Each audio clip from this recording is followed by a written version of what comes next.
Hello everyone, this is Srishti Tarun Jain, and this video goes out to all my friends doing the CA, IPCC and CA final level examination for the subject Auditing and Assurance. For IPCC it is a Group 2 subject and for final it is a Group 1 subject.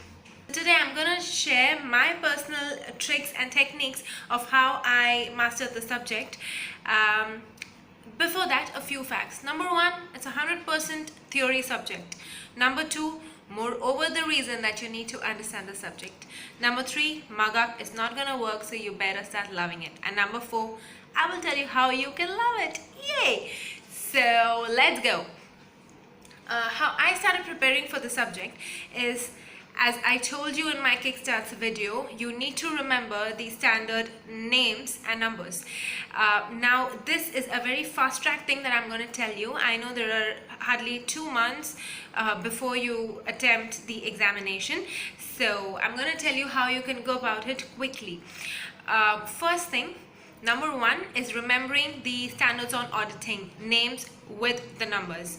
Okay, how do you do that? You use two techniques, which is you use the chart technique, and number two, you use the pocket diary technique. Now for people who do not know what these techniques are, I highly recommend you to see my video on memory tricks and techniques to remember things. So you can see the part 1 video. I'm going to post the link of those videos in the description box below, so make sure you see that. So you can use these two tricks and to really remember the names with the numbers. Now the question which generally comes, there are so many auditing standards, how do we even remember all of that? Now for that you can use probably a storytelling technique, or you can use a mental picture technique. Now I'll tell you how. The first standard which you will read in standards on auditing is SA 200. 200 is 200. So alphabetically it is 2 O's, right? So the name of the standard starts with OO. O is overall, second O is objectives. So let me read out the exact name for you. Okay, it's been a little while, so it says overall objectives of the independent auditor and conduct of an audit in accordance with standards on auditing. So that's what it says. Okay, so that's how you remember. You need to link the name of the standard with the standard number. That's how I did it for SA 200. You can do it for all other things. Now say for example you have SA 505. Okay, that talks about external confirmation. So how you do that is, there's a 5 in the beginning and there's a 0 and there's a 5 at the end. So one party, the internal party, confirms with the external party if few facts and figures stated by the company are right. So when you confirm externally, that's external confirmation. The same way when there is SA 550, now 5 and 5 are near, quite close by, so they are related parties. Now you get the trick. So you can use this trick to remember the names with the numbers. Yeah. Now the next question which people generally ask me is, how did I remember such long standard names? Now what you do is, first thing, you choose a keyword of all the standards and then link it with the number. Number two, once you master that and once you start using chart technique, you will not take much time to remember the entire standard name. Alright, so that's what you can do. Now the next question which generally people ask is, how do I remember the sequence? I preferred reading the standards and remembering the auditing standards in sequence. How did I do that?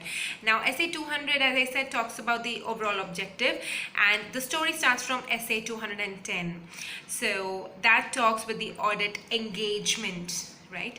And the next standard 220 talks about quality audit, quality control, and the next 230 talks about documentation, and 240 talks about fraud.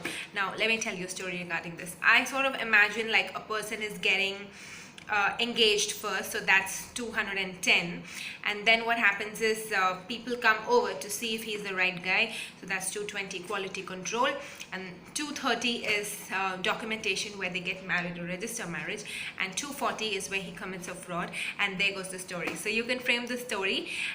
This is a secret that I've shared it with you guys, so make sure you make the best use of it and you get really good marks in the auditing paper. Okay, so that's with the standard numbers. The next, number 2, is a lot of them ask me as to if we should read the standards first or we should go with the chapters, etc.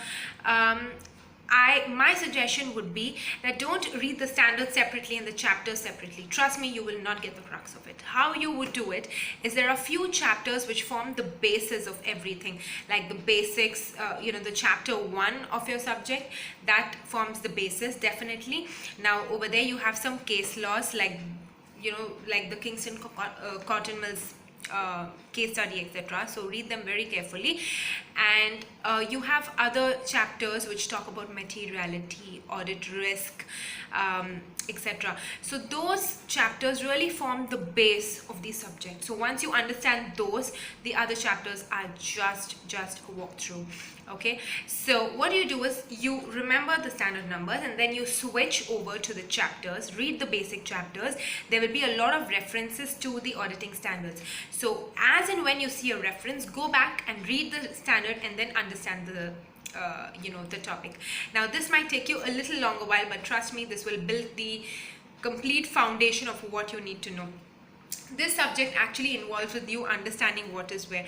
Don't look at the time taken per chapter, because the more time you take per chapter, it's going to take you very less time to revise the same. Okay, now the third point which I'd like to tell you is overused words. Now as you go through all these chapters, you will realize that there are few words which are overused, like sufficient, appropriate, audit, evidence. Heard it? Okay, now I formed an acronym for it, so I call it SAI, like we spell Sai Baba. Now that is SAI. I'm talking about SAAE, which is sufficient, appropriate, audit, evidence. So make sure you use these words as far as possible. Of course, it has to be appropriate, but use it in the same order. That really impresses the examiners. Now other words that you would see, like supposing when you read about the audit risk, you would read account balances, classes of transactions, and disclosures. Now how do you remember this? It is ABCD, simple, right? So account balances is AB, class of transactions is C, and disclosure is D. So that's how you remember these words. The fourth point that you need to remember is make your own notes. Make very effective notes such that you don't have to go back to the textbook every time you revise. You need to look at your notes. Make it short, crisp, and make sure you have all the keywords in your notes. Okay, and repeated reading is highly recommended for this subject. So whatever you cannot remember, use the pocket diary technique which I taught you, and use the 5:1:1 technique to remember the subject. Now again, to know the 5:1:1 technique, you need to see my memory tricks and techniques video. I will be leaving the link in the description box below, so make sure you see it and learn those tricks as well. The fifth point which I'd like to tell you is what do you mean by understanding the subject. Now when you read the chapters, you will notice that a lot of places they use true and fair view, and a lot of places they will use true and correct. Now what is it? True and true are the same, but the others cannot really be interchangeably used. What is the difference? True and correct means arithmetical accuracy, and true and fair means reliability on the particular statement or on the view of that particular statement given by the company or the board of directors or those charged with governance. Again, coming back, TCWG is an acronym for those charged with governance, so make sure you remember that as well. So coming back, I was talking about your true and correct, true and fair, right? True and fair talks about an opinion, a view about the financial statement. True and correct talks about the arithmetical accuracy. So when you write your answers, examiners really look into these matters, and then your marks are awarded accordingly. A lot of them say, I did well, but I didn't score that much. You will not score that much if you really write these interchangeably. You need to understand the intricate details about the subject and the nuances of the subject. So this is one of it. Make sure when you read, you write down what are the other things that would that could be used interchangeably, but that might not really be right. Yeah. The sixth most important point is reference books. Now I'm going to tell you a few reference books that you can use, and trust me, they are the best in the market according to me. Now for standards on auditing, I used Vikas Oswal sir's book because it has a lot of diagrams in it. It has a lot of flowcharts in it. It helps me memorize. It has a lot of acronyms. Now I'm not a person who can remember acronyms very well, nor am I very fond of them. So I use acronyms in a few places, and the other places I use acrostics.